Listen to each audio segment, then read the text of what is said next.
History with Uday sir के YouTube channel पर आप सभी का बहुत बहुत स्वागत। आज हम झारखंड इतिहास से, झारखंड हिस्ट्री से एक महत्वपूर्ण टॉपिक जयपाल सिंह के जीवन एवं उपलब्धियों पर चर्चा करेंगे।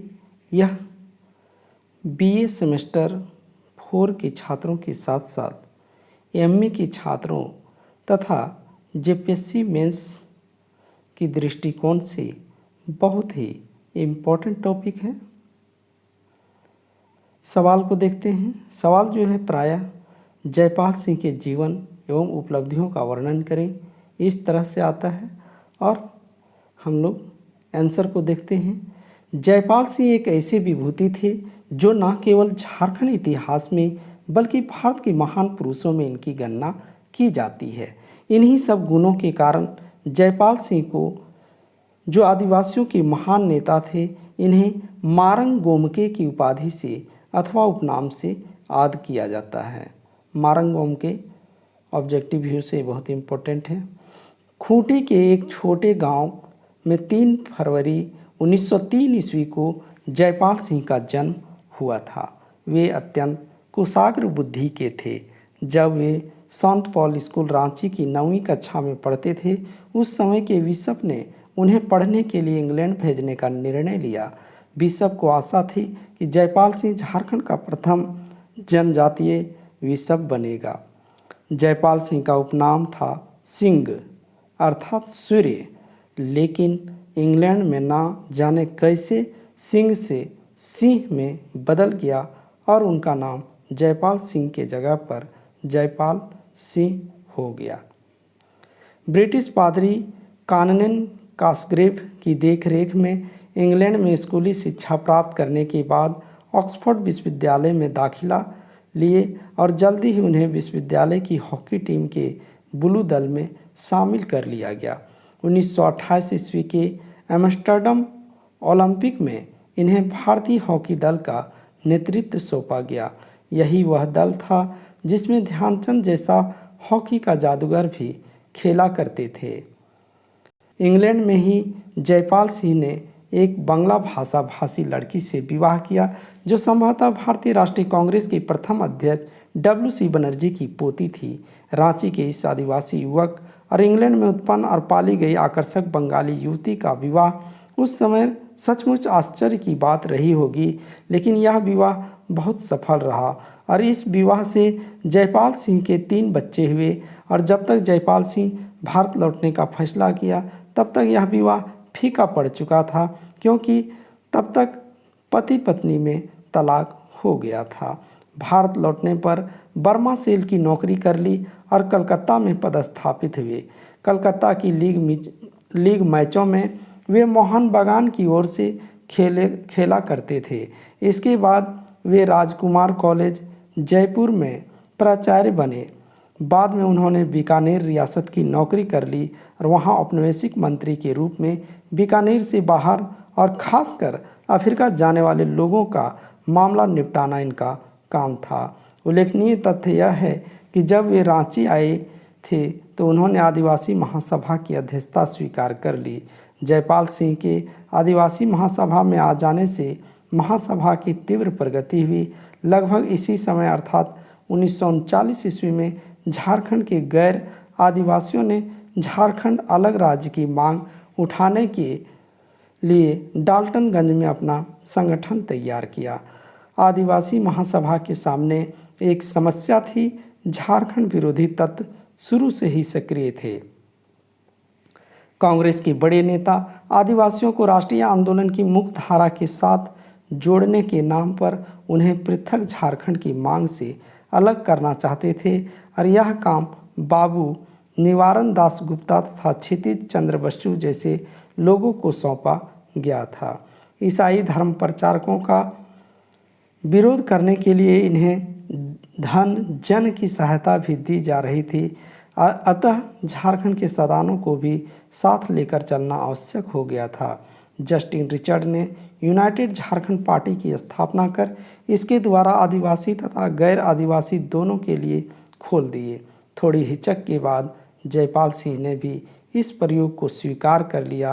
काफ़ी विचार विमर्श के बाद 1950 ईस्वी में महासभा के जमशेदपुर अधिवेशन में निर्णय लिया गया कि गैर आदिवासी भी महासभा के सदस्य बन सकते थे।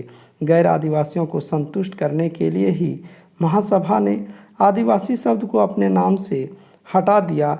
वस्तुतः नए सिरे से शुरुआत की गई और महासभा का नाम झारखंड पार्टी रखा गया। 1950 ईस्वी के बाद यह पार्टी पूर्ण रूपेण राजनीतिक पार्टी के रूप में काम करने लगी।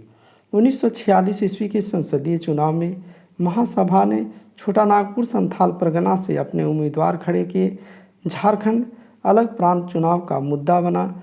चुनाव प्रचार के क्रम में गोलीबारी में रांची के निकट तपकरा में 5 आदिवासी मारे गए। महासभा को केवल 3 तथा कैथोलिक सभा को 1 सीट पर सफलता मिली। स्वयं जयपाल सिंह चुनाव क्षेत्र खूंटी के विरुद्ध डॉक्टर मिश्रा से हार गए। ये डॉक्टर मिश्रा प्रवर्ती नेता प्रतुल मिश्र के पिता थे। जयपाल सिंह को स्वभावतः बड़ी निराशा हुई। चाय बागान के मालिक के रूप में इन्होंने आसाम जाने का निर्णय लिया। जयपाल सिंह का कहना था, मेरे अपने लोगों ने ही मेरे जन्म स्थान में ही मुझे अस्वीकृत कर दिया है और यहाँ टिके रहने में क्या लाभ है। लेकिन अपने लोगों को समझाने बुझाने पर जयपाल सिंह रह गए। देश के स्वतंत्र होने पर देखा गया कि 3 एमएलए लोगों के सहयोग से जयपाल सिंह संविधान सभा सदस्य बन सकते थे। यह व्यवस्था की गई और जब संविधान सभा को अस्थायी लोकसभा का रूप दिया गया तो वे भारत के प्रथम स्वतंत्र पार्लियामेंट के सदस्य बन गए और अपनी मृत्यु तक उन्होंने अपनी सदस्यता बनाए रखी। संविधान सभा के सदस्य के रूप में उन्होंने जनजातियों के लिए पृथक प्रतिनिधित्व की मांग की। संविधान सभा द्वारा नियुक्त A.B. ठक्कर कमेटी जब सितंबर 1947 ईस्वी में छोटा नागपुर आई तब महासभा ने प्रथम झारखंड प्रांत की मांग की।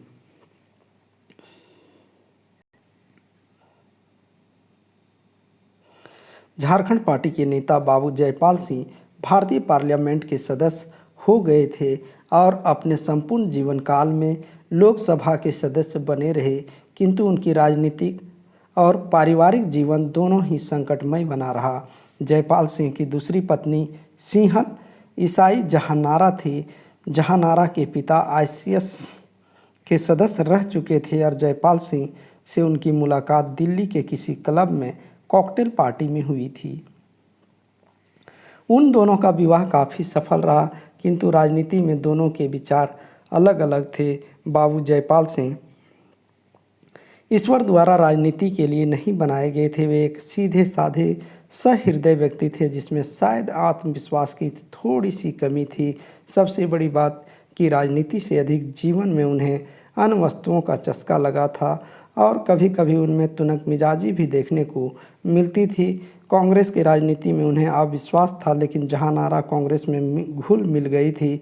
वह महत्वाकांक्षी थी और मंत्री बनना चाहते थे। वस्तुतः दिल्ली में राजमंत्री का पद मिला भी।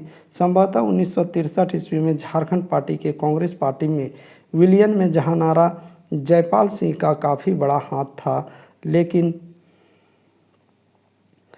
इस विलयन के बाद ही जयपाल सिंह अत्यंत निराश हो गए। वे कहा करते थे कि कांग्रेस को वे छोड़ना चाहते थे, लेकिन इसलिए नहीं छोड़ पाते थे। शायद उन्हें कांग्रेस के साथ साथ अपनी दूसरी बीवी जहानारा को छोड़ना पड़ता और वे जीवन में दूसरी बार तलाक नहीं लेना चाहते थे। जयपाल सिंह के आखिरी दिन चिंताओं में बीता और दिल्ली के अपने आखिरी जाड़े में वे अपनी कीमती किताबों को आग में झोंक कर तापते रहे।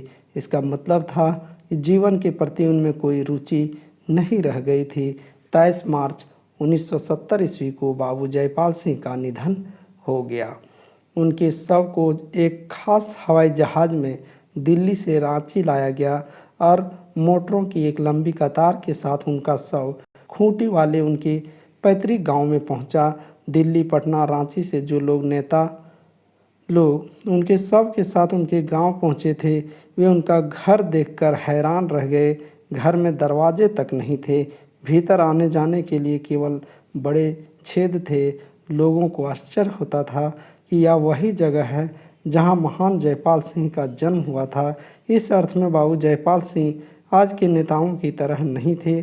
उन्होंने अपने परिवार के लिए कुछ नहीं किया था। उनके परिवार का कोई आदमी ईसाई नहीं बना था।